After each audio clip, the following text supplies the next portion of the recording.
Halo teman-teman, kembali lagi bersama channel Bacarita Film. Dan ini adalah episode yang kelima dari film yang berjudul See You in My Teen Life. So, buat teman-teman yang belum menonton cerita sebelumnya, maka teman-teman bisa mengklik link yang sudah Mimin sediakan di deskripsi di bawah video ini. Dan jangan lupa untuk menekan tombol subscribe agar Mimin lebih bersemangat lagi dalam membuat video-video berikutnya. Tanpa berlama-lama langsung saja ke alur ceritanya.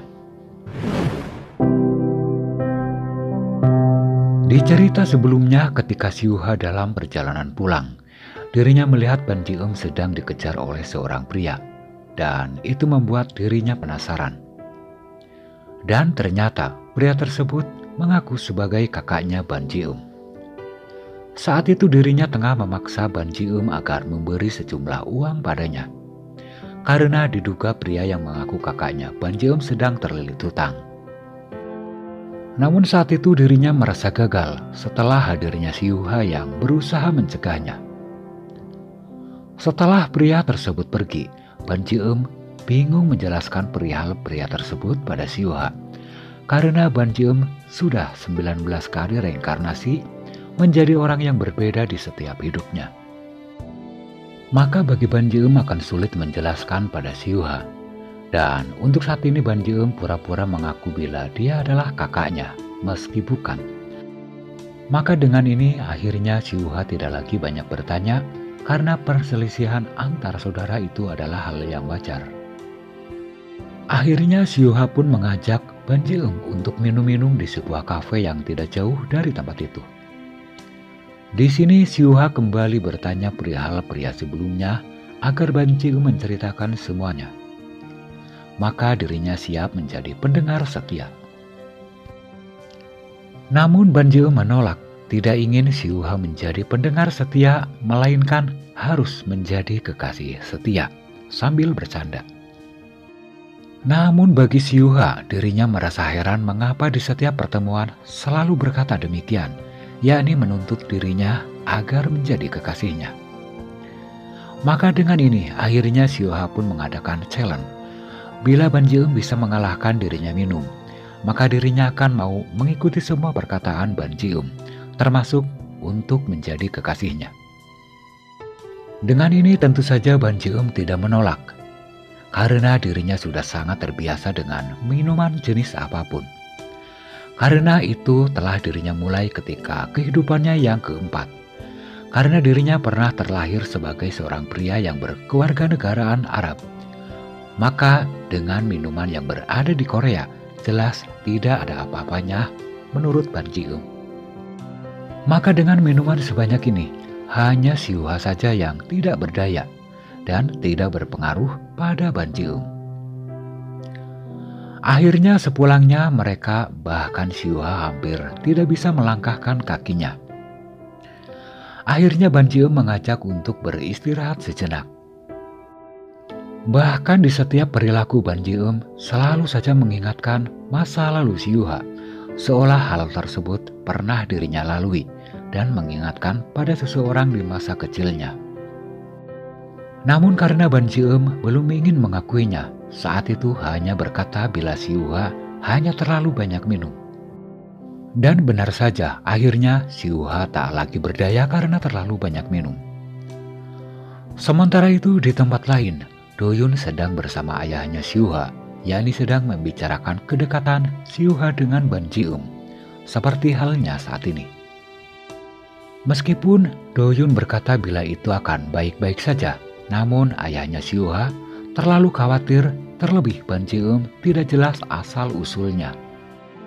Menurut ayah Syuha, itu akan menghambat kelangsungan hotel yang sedang dikelola oleh Syuha. Kemudian dengan memberikan sebuah amplop dalam jumlah besar, ayahnya Syuha meminta agar Do-yun berusaha menjauhkan Ban Ji-eum dari kehidupan Syuha. Di sini lagi-lagi Do-yun mengiyakan perintahnya, namun dengan tidak mengambil amplop tersebut. Sementara di tempat lain, Ban Ji-eum saat itu berusaha mengantar Syuha pulang dengan menggendongnya. Karena saat itu Syuha sudah sangat mabuk berat, Bahkan tak ada satupun taksi yang melintas saat itu. Sekalipun ada, itu sudah membawa penumpang lain. Tidak jauh dari tempat itu, kebetulan ada seseorang dengan gerobak yang akan mengangkut dus bekas. Akhirnya Ban Ji Eum memanfaatkan untuk mengantar si Yuha. Bahkan hal tersebut mengingatkan dirinya ke masa lalu di kehidupannya yang ke-16, di mana dirinya pernah menjadi tukang becak di masa lalu. Karena berjalan sambil melamun, Ban Ji Eum tersadar bila ternyata si Yuha sudah tidak berada di gerobaknya. Namun tidak lama kemudian tibalah sebuah mobil hitam yang tak lain itu adalah Nona Chowon. Akhirnya membantu untuk mengangkat si Yuha. Dan singkat cerita, mereka sudah sampai ke halaman rumah si Yuha. Namun sayangnya mereka tidak bisa masuk karena tidak tahu nomor PIN pintu rumah si Yuha. Akhirnya Nona Chowon menelpon pada Doyun atau asisten si Yuha. Maka di sini tentu saja Doyun bertanya alasannya. Saat itu Nona Chowon pun berkata bila si Yuha atau atasannya untuk saat ini sedang mabuk berat. Akhirnya Doyun memberitahu kode sandinya, meskipun tanda tanya dalam hatinya mengapa Nona Chowon bisa mabuk bersama si Yuha. Singkat cerita, mereka berdua pun akhirnya menidurkan si Yuha di kamarnya. Dalam keadaan setengah sadar, di sini si Yuha melihat Ban Ji Eum kecil terasa nyata, seakan kejadian tragedi di masa lalu terulang kembali. Saat itu si Yuha tanpa sadar menggenggam erat pergelangan Ban Ji Eum agar tidak meninggalkan dirinya, persis seperti yang dirinya alami di masa lalu. Sementara Nona Chowon yang melihat kedekatan Ban Ji Eum dengan si Yuha, dirinya pun meninggalkan mereka berdua. Untuk saat ini, bahkan Nona Chowon juga mulai curiga bila kedekatan Ban Ji Eum tentunya berkaitan dengan tragedi kecelakaan di masa lalu. Namun untuk saat ini Nona Chowon tidak bisa menjelaskan secara akal sehat.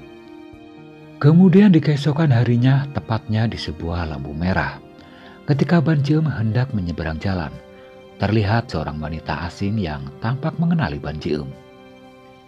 Bahkan sebelum pergi dirinya berkata bila Ban Ji Eum kini telah tumbuh dewasa. Saat itu Ban Ji Eum mencoba untuk mengingat siapa dia, namun sama sekali dirinya tak mengenalnya. Kemudian di tempat lain saat itu Doyun memastikan keadaan si Yuha mengapa hari ini tidak masuk kerja. Si Yuha memang tampak murung saat itu. Setelah Doyun bertanya, jawabannya sungguh tidak masuk akal dan terlihat sangat kekanak-kanakan. Di sini akhirnya si Yuha pun jujur dengan perasaannya, yakni berkata bila dirinya telah menyukai Ban Ji Eum. Karena hari ini tidak masuk kerja, maka Doyun meminta agar sebaiknya merefresh pikiran, yakni untuk pergi berlibur. Mungkin suasana pantai akan sedikit membuat tenang pikiran si Yuha, terlebih dengan adanya Ban Ji Eum yang ditemani oleh Nona Chowon. Dari kejauhan, Doyun dan Nona Chowon memperhatikan kisah mereka berdua yang terlihat cocok satu sama lain. Bahkan saat itu Nona Chowon juga berkata, bila sebaiknya kita juga berpacaran seperti dia. Namun sayangnya Doyun tak merespon keinginan Nona Chowon. Tidak lama kemudian tiba-tiba saja hujan turun dan memaksa mereka untuk pulang. Sementara rumah yang terdekat dari lokasi adalah rumah Nona Chowon. Akhirnya mereka semua singgah di rumah Nona Chowon. Namun setelah Ban Ji Eum mandi, dirinya justru tertidur. Hal ini juga disampaikan oleh Nona Chowon pada si Yuha. Di sini tidak ada pembahasan pribadi antara Nona Chowon dan si Yuha.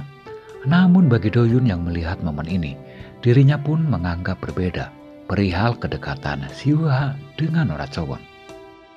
Sementara di tempat lain, terlihat seorang pria yang mengendarai sepeda motor dan kemudian berhenti di depan kedai milik Agyong atau tempat tinggal Ban Ji Eum.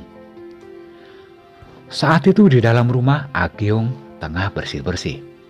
Namun tiba-tiba nafasnya terasa sesak. Kemudian di waktu yang bersamaan pula, pria yang sebelumnya pun masuk. Ternyata kedatangannya tak lain ingin melamar kerja di kedai milik Agyong. Saat itu Agyong belum sempat menjawabnya, namun tiba-tiba dirinya pun mendadak pingsan karena sakitnya. Akhirnya pria tersebut pun mengantar Agyong ke rumah sakit. Bahkan pria yang belum diketahui namanya ini rela menjaga Agyong hingga merasa baikan.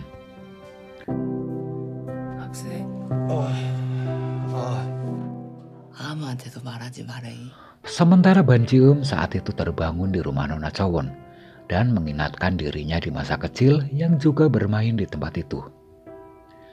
Di masa lalu, Ban Ji-eum dan adiknya Nona Chowon pernah bermain petak umpet di tempat itu. Saat itu, Ban Ji-eum menyimpan sebuah boneka kecil di balik jam, sehingga tidak dapat ditemukan oleh adiknya. Maka saat ini Ban Ji-eum berniat untuk memeriksanya, dan ternyata boneka tersebut masih utuh hingga saat ini. Yang kemudian memeriksa foto-foto dirinya ketika masih kecil. Namun tanpa dirinya sadari, Nona Chowon telah lama memperhatikan dirinya, termasuk si Yuha. Saat itu Ban Ji-eum sangat terkejut setelah Nona Chowon atau adiknya yang bertanya apa yang sedang dirinya lakukan.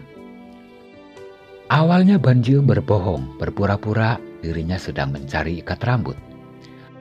Namun Ban Ji-eum tidak bisa menjawab dengan pertanyaan yang kedua. Bagaimana bisa Ban Ji-eum menemukan boneka yang telah lama disembunyikan oleh kakaknya Nona Chowon? Sejauh ini Ban Ji-eum masih merahasiakan jati dirinya apabila dirinya sebenarnya adalah kakak Nona Chowon. Maka di sini dirinya kembali menjelaskan ini hanya suatu yang kebetulan saja. Kemudian di pagi harinya, si pria yang menolong Agyong kini sedang membantu menurunkan sayuran. Bahkan sepulangnya Ban Ji-eum belum menyadari bila pria tersebut sudah bekerja di sini.